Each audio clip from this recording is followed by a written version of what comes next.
इस वीडियो में हम देखने वाले हैं लिनक्स का आर्किटेक्चर। तो स्टार्ट करते हैं। सबसे पहले बेस में क्या होगा, बेस में तो सबसे पहले हमारा हार्डवेयर होगा, हार्डवेयर के ऊपर कर्नल होगा। यहाँ पे यूनिक्स क्यों लिखा गया है, क्योंकि ये जो लिनक्स है ना वो यूनिक्स के ऊपर से बनाया गया है, यानी इसका ओपन सोर्स कोड यूज़ करके लिनक्स बनाया गया है, इसके लिए यहाँ पे यूनिक्स लिखा गया है। और आप यहाँ पे कर्नल भी लिख सकते हो। उसके ऊपर आएगी हमारी स्टैंडर्ड लाइब्रेरी, इसके अंदर जो भी हमारी लाइब्रेरी फाइल्स है वो यहाँ पर स्टोर होगी, और उसके ऊपर जो है हमारा प्रोग्राम रन होगा, और उसके ऊपर जो है यूज़र उसे एक्सेस करेगा। ठीक है, यहाँ पे हमारे सभी फिज़िकल डिवाइसेस हो गए, यहाँ पे कर्नल के सभी फंक्शंस हो गए, और यहाँ पर collection of a system level files. ठीक है, यहाँ पे collection of system level files होगी यहाँ पे पूरी हमारी, और यहाँ पे जो भी हमारे एप्लीकेशन प्रोग्राम्स है वो एग्जीक्यूट हो गए, और यहाँ पे comes for process and interact with system, यहाँ से प्रोसेस आएगी और ये सिस्टम से इंटरेक्ट करेगी। ठीक है, ये था हमारा Linux architecture. Components of Linux system, ये जो है एग्ज़ाम में पूछा जा चुका है।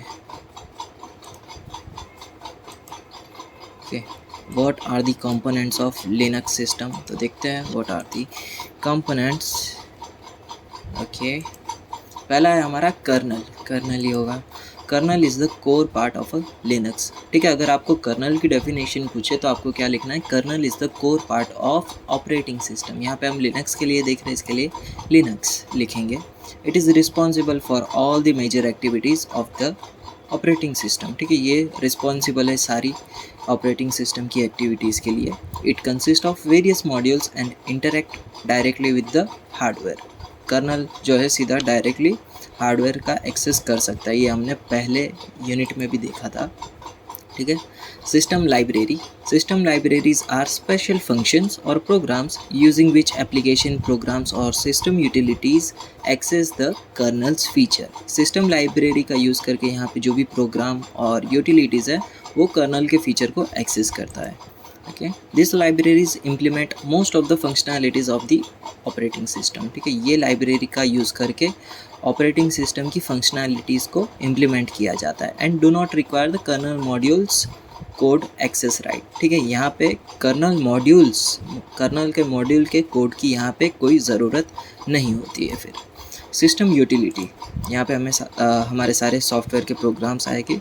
System utility programs are responsible to do specialized individual level task, यानी यहाँ पे आप कोई भी सॉफ्टवेयर इंस्टॉल करके कोई भी अपना टास्क जो है परफॉर्म कर सकते हो। ये क्या है, वापस हमारा आर्किटेक्चर है। यहाँ पे हार्डवेयर है, इसके ऊपर है कर्नल मॉड्यूल है, और उसके ऊपर है कर्नल, और यहाँ पे आएगा हमारा सिस्टम लाइब्रेरी, और यहाँ पे आएंगे सभी हमारे softwares. Okay, system software, user process, user utility, फिर कंपाइलर। तो ये होगा हमारा पूरा लिनक्स ऑपरेटिंग सिस्टम का एक और आर्किटेक्चर। और यहाँ पे क्या है, कर्नल जो है वो बीच में एज अ इंटरफेस वर्क कर रहा है एप्लीकेशन और हार्डवेयर के बीच में। ठीक है, basic function of a kernel, ये भी शायद पूछा जा चुका है। ये हाँ, ये यूनिक्स कर्नल के लिए पूछा गया है, फिर भी सेम ही होगा, तो देख लेते हैं वापस।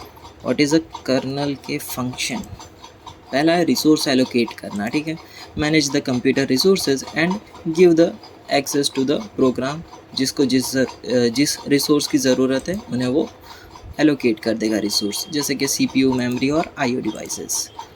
ये वापस प्रोसेस मैनेजमेंट है। ये ऐसा हो गया कि हम जितने भी अभी तक हमने जितने यूनिट पढ़े हैं उनका एक तरह से रिकैप हो रहा है यहाँ पे। A process define which memory portion the application can access. ठीक है, एक प्रोसेस को मेमोरी के अंदर जो पोर्शन दिया जाएगा उसके लिए वो मेमोरी उसे प्रोसेस को असाइन की जाएगी through process management to allow the execution of application and support them with feature.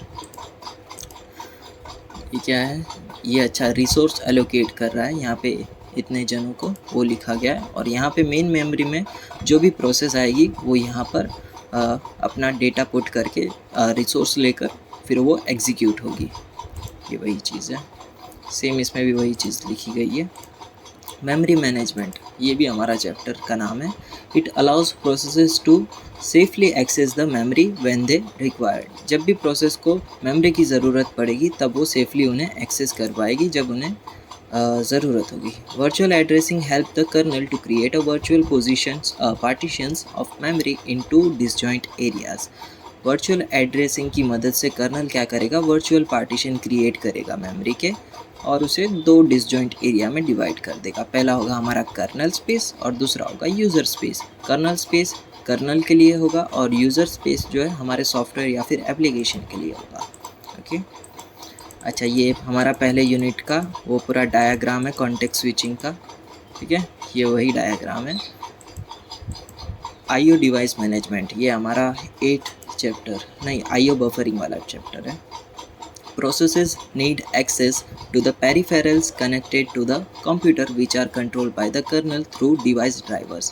ठीक है, अब यहाँ पे किसी भी प्रोसेस को आईओ डिवाइस की ज़रूरत पड़ती है तो वो कर्नल के थ्रू उसे असाइन होगा, पर कर्नल उन्हें किसके थ्रू लेगा, डिवाइस ड्राइवर के थ्रू। यहाँ पे क्या हो रहा है, कर्नल जो है डिवाइस ड्राइवर के थ्रू आईओ डिवाइस को एक्सेस करके उन्हें प्रोसेसेस को दे रहा है।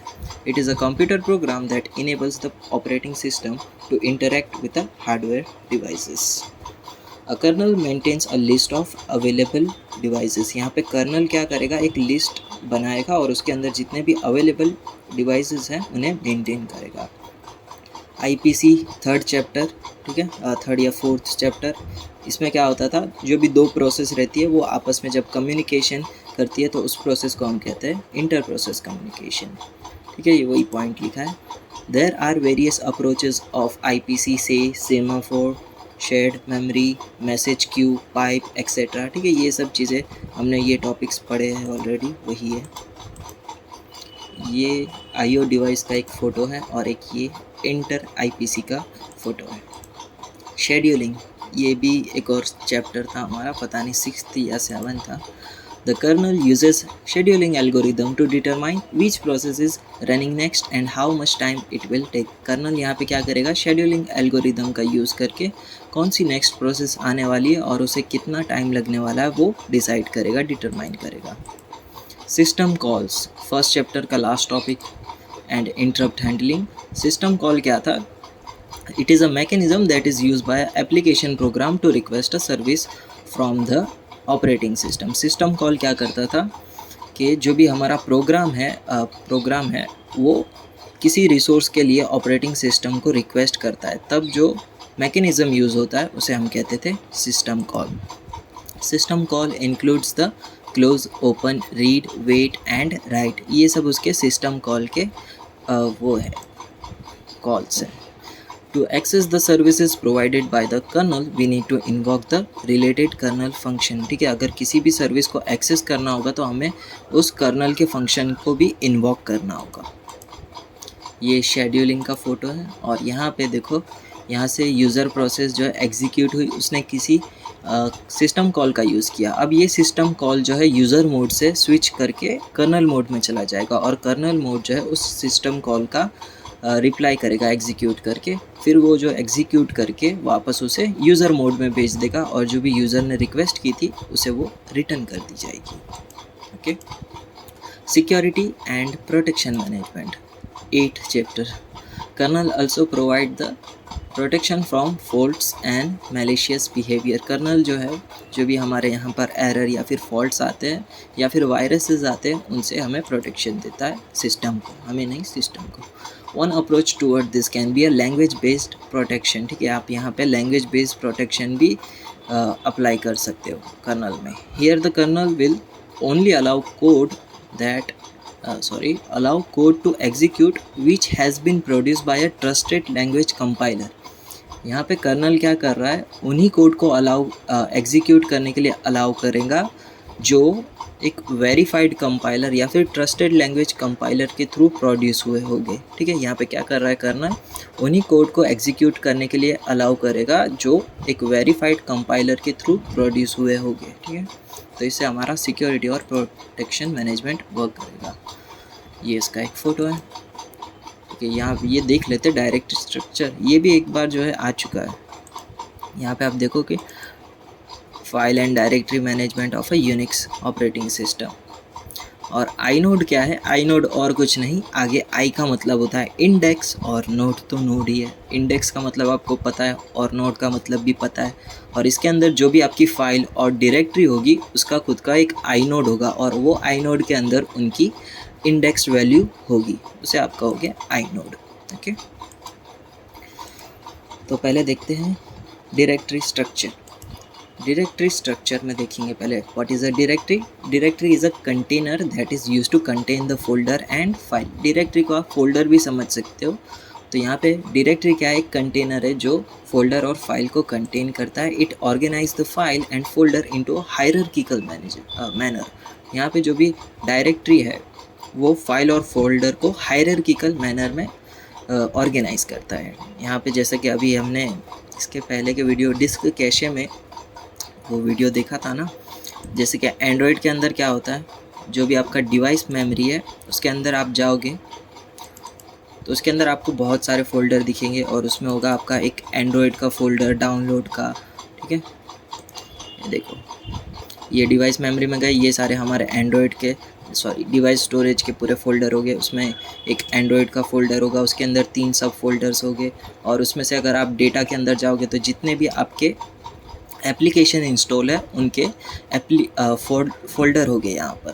तो ये सब किस मैनर में हो रहा है, हायरार्किकल मैनर में हो रहा है। सेम ये कंप्यूटर में भी होगा। All the files are group together into a directory structure, ठीक है। अभी ये जो है एक पूरा ग्रुप बन जाएगा और उससे ये डायरेक्टरी स्ट्रक्चर क्रिएट होगा। The top of the hierarchy is a traditionally called root as a written as a slash, ठीक है। यहाँ पे क्या हो रहा है, जो भी एकदम आपका टॉप होगा ना, टॉप फोल्डर, जैसे कि अभी हमने देखा यहाँ पे एंड्रॉयड का फोल्डर जो था वो रूट था। तो इस तरह से जो हमारा यूनिक्स है उसके अंदर जो है एक स्लैश करके एक फ़ोल्डर होगा, वो मास्टर फोल्डर होगा या फिर रूट होगा। और उसके अंदर जो है सब फोल्डर्स होंगे और उनके सब फोल्डर्स के अंदर बाकी सब फोल्डर्स होंगे, ठीक है। ये देखो स्लैश जो है वो सबसे ज़्यादा मास्टर एकदम ऊपर पे वही होगा यूनिक्स में। लिनक्स वर्सेस विंडोज़, ये जो है ये भी एग्ज़ाम में पूछा जा चुका है। एक minute, differentiate between the Windows and Linux file system. वो फाइल सिस्टम के बारे में तो कोई बात नहीं, हम पहले ये देख लेते हैं। Linux is a open source operating system. Linux क्या है, हमारा ओपन सोर्स है, यानी उसके जो भी सोर्स कोड है वो आपको फ्रीली मिल जाएंगे। पर विंडोज़ जो है वो ओपन सोर्स नहीं है, ठीक है, उसके आपको सोर्स कोड नहीं मिलेंगे। लिनक्स जो है वो फ्री है और उसके लिए कोई लाइसेंस की ज़रूरत नहीं है। विंडोज़ जो है वो कॉस्टली है और उसके लिए आपको लाइसेंस की ज़रूरत पड़ेगी। It's file name case sensitive, ठीक है। लिनक्स के अंदर जो भी फाइल्स आप क्रिएट करोगे वो केस सेंसिटिव होगी, यानी अगर स्मॉल और कैपिटल लेटर में आपने इंटरचेंज कर दिया तो मतलब उसका चेंज हो जाएगा। विंडोज़ जो है वो केस इनसेंसिटिव है, तो इसके अंदर जो है आप अगर नाम को कैपिटलाइज या फिर स्मॉल कर दोगे तो भी चलता है। लिनक्स जो है मोनोलिथिक कर्नल का यूज़ करता है और जो विंडोज़ है वो माइक्रो कर्नल का यूज़ करता है। लिनक्स को आप कस्टमाइज़ कर सकते हो, क्योंकि वो ओपन सोर्स है ना, उसका सोर्स कोड है आपके पास, आप उसको कस्टमाइज़ कर सकते हो जैसे चाहे।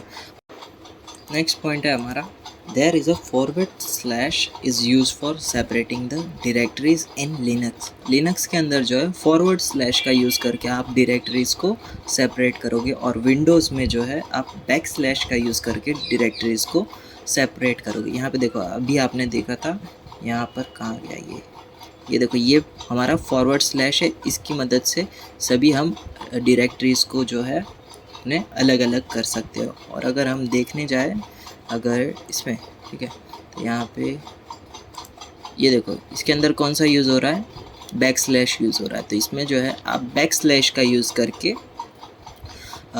विंडोज़ में डायरेक्टरीज को सेपरेट कर सकते हो। कहाँ पे थे, ओके, तो ये बैकवर्ड और फॉरवर्ड और बैक स्लैश में समझ में आ गया।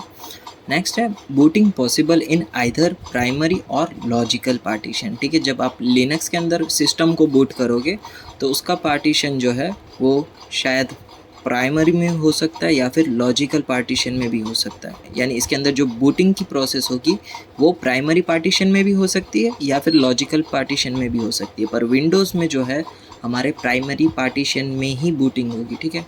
सी ड्राइव में होगी तो फिर सी ड्राइव में ही सी ड्राइव में ही बूटिंग जो है वहाँ पर होगी। लिनक्स का फाइल सिस्टम क्या है?